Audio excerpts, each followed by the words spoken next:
नया साल बन के आया उजाला, खोल दे आपका किस्मत का ताला और मेहरबान हो आप पे ऊपर वाला, यही चाहता है आपका AST चाहने वाला। सो फ्रेंड्स, आज मैं फिर नया साल पे नया वीडियो के साथ कि एक छोटी सी कहानी आप लोगों के बीच ये वीडियो बन रहा है। इस वीडियो को अंत तक जरूर देखिएगा, कुछ ना कुछ सीखने को जरूर ही मिलेगा। तो एक 24 साल का लड़का था और वो सेठ के यहाँ काम करता था। बहुत गरीब फैमिली से बिलोंग करता था और सुबह से लेकर शाम तक काम करता था और शाम में घर आता था, खुद से रोटी बनाता था, अपने हिस्से का 5 रोटी बनाता था और बाहर जाके हाथ धोने के लिए जाता था। तो वैसे ही वो हाथ धो के अंदर आया तो देखा रोटी बचा 4। तो वो सोच में पड़ गया, हम रोटी बनाए 5 बचा 4, ऐसा क्यों? तो ऐसे ही सोच के बोला मेरे हिस्से की जितना ही है इसे ही मैं खा के वो सो गया। फिर अगले दिन वैसे ही हुआ, रोटी बनाया 5, बाहर जाके हाथ धोने गया, बचा 4। वो बोला ये मेरे साथ क्या अत्याचार हो रहा, बनाता हूँ 5 बचता है 4। तो वो ऐसे ही फिर करके खा के सो गया। अगले दिन वो ध्यान रखा, रोटी 5 बना के गया बाहर और देख रहा था कि चूहा एक रोटी लेके जा रहा था। तो आया, पकड़ा चूहे को और बोला एक तो मैं खुद परेशान में रह रहा हूँ, कैसे भी करके अपने हिस्से का 5 रोटी बनाता हूँ जिसमें तू एक ले जाता है। तो चूहे ने कहा ये मेरे हिस्से की रोटी है, मेरा भी तो पेट है, ये रोटी से मैं अपना पेट भरता हूँ। तो बोला यदि तेरे पे उस लड़के से चूहे बोला यदि तू परेशान में रह रहा, यदि कष्ट में रह रहा है तो ये कष्ट का हल तुझे एक आदमी दे सकता है। बोला कौन? तो बोला एक गौतम बुद्ध है जो तुझे वो अपने परेशानी का हल तुझे दे सकता है। तो वो लड़का अगले दिन पूरे जिंदगी का सारांश, पूरे जिंदगी का पोटरी अपने समस्या का लेके चल दिया।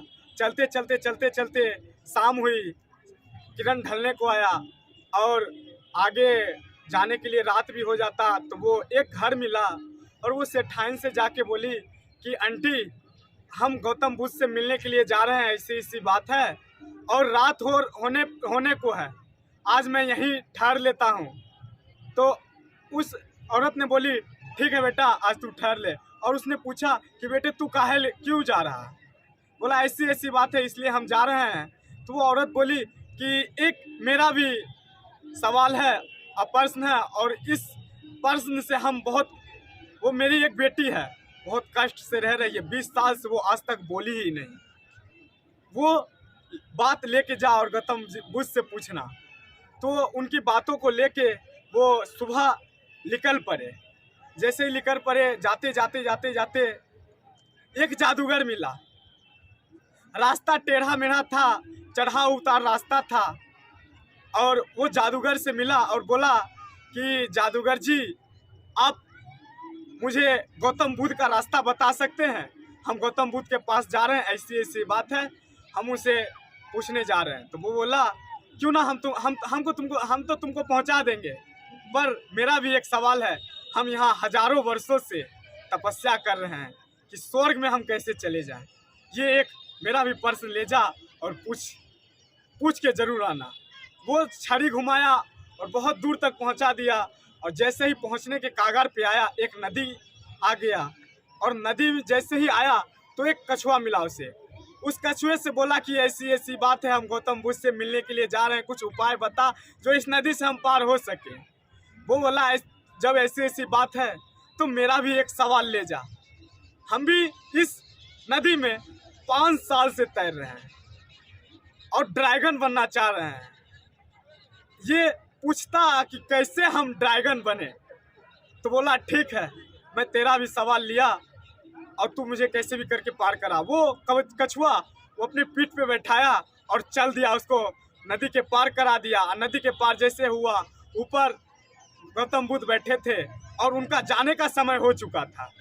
तो ये लड़का भागा भागा गया कि गुरुजी एक समस्या है कि आप जा रहे हैं, हम बहुत परेशानी में रह रहे हैं, मेरा भी बहुत तो बोला तेरा यदि प्रश्न है तो मैं तीन ही प्रश्न का जवाब दूंगा, पूछ जल्दी। अब वो लड़का चौंक गया, एक खुद का प्रश्न और एक वो औरत का और एक चूहा का और एक ये जादूगर का सवाल। इसके पास 4 पूछना था 3। ये लड़का सोचा कि ये इन लोगों के पास बहुत बड़े बड़े प्रश्न हैं, उन सबों के सामने ये मेरा प्रश्न बहुत छोटा है, क्यों ना हम वही तीनों का प्रश्न पूछ लें। वो सबसे पहले पूछा कि गुरुजी, एक औरत है और उसकी एक लड़की है और वो 20 साल से गूंगी है, वो बोल नहीं पा रही है, क्या वो करे जो बोलना चालू कर दे। बोला जिस दिन उस लड़की का शादी हो जाएगा उस दिन से वो बोलना चालू कर देगी। और दूसरा कि एक जादूगर है, वो हजारों साल से तपस्या कर रहा है और स्वर्ग में जाना चाह रहा है, क्या वो करे जो स्वर्ग में चला जाए। तो गौतम बुद्ध गुरुजी उन्हें बोले कि बेटा उन्हें बोल देना कि जादू की छड़ी वो फेंक दे, जिस दिन वो जादू की छड़ी हटा देंगे उस दिन वो स्वर्ग पहुंच जाएंगे। तीसरा सवाल ये पूछा कि गुरुजी, एक कछुआ है जो 5 साल से तैर रहा है और वो ड्रैगन बनना चाह रहा है, क्या वो करे जो ड्रैगन बन जाए।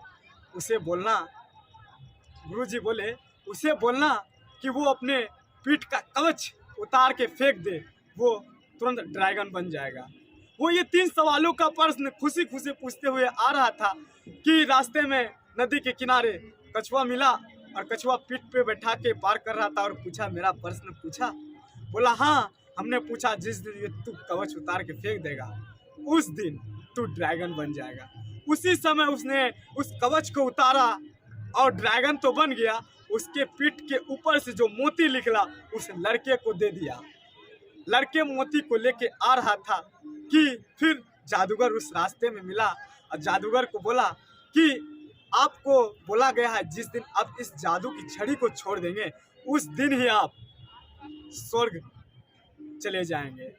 तो उस जादूगर ने बोला भला तेरे जैसा लड़का कौन मिलेगा, ये ले तू अपनी जादू का छड़ी मेरा ये तू रख। उस लड़के को जादू का छड़ी दे दिया। वो लड़का धीरे धीरे चलता हुआ आया और उस औरत के पास पहुंचा। वो औरत इंतजार कर रही थी कि वो जरूर मेरा प्रश्न का जवाब लेके आएगा और पहुंचा और औरत को बोला कि आंटी आप इस लड़की को जब शादी कर देंगे तब से ये बोलना चालू कर देंगे। उस आंटी ने उसे बोला कि भला तेरे जैसे दूल्हा और इससे कौन मिलेगा। लड़की ने लड़के को देखा, लड़के ने लड़की को देखा, शादी वहीं पे डंड हुई और लड़की ने उसी समय बोलना चालू कर दी कि आप वही है ना जो उस दिन मेरे घर पे ठहरे थे। तो लड़का उस दिन यदि वो अपना सवाल लेके जाता तो वहां पे वो 3 चीज जो उसे मिला वो नहीं मिल पाता। वैसे ही हमारी जिंदगी में होती है कि हम अपना सवाल अपने मुसीबत को लेके बैठे रहते हैं, दूसरे को मुसीबत को नहीं समझते हैं। यदि दूसरे को मुसीबत को समझ जाए ना उस दिन हमारी भी समस्या आसान हो जाएगी। जैसे वो उस लड़के को तीनों चीज मिलके धन दौलत सब चीज हो गया, जो लड़का बहुत परेशानी में जी रहा था, शादी हो गई, फैमिली वाला हो गया, वो कष्ट से जूझ रहा था, वो कष्ट उससे दूर हो गई। तो मेरा वीडियो आज यहीं तक, आपको बहुत कुछ सीखने को मिला होगा। सो थैंक यू, आपका मेरा वीडियो देखने के लिए बहुत बहुत धन्यवाद। इस नया साल के साथ मैं नया वीडियो आपके साथ अपलोड करूंगा और इस वीडियो को जरूर अंत तक देखिएगा। So thank you, have a nice day. अभी मैं राजगीर के चोटी पहाड़ पे हूँ जैसे कि देख रहे हैं। So thank you, have a nice day.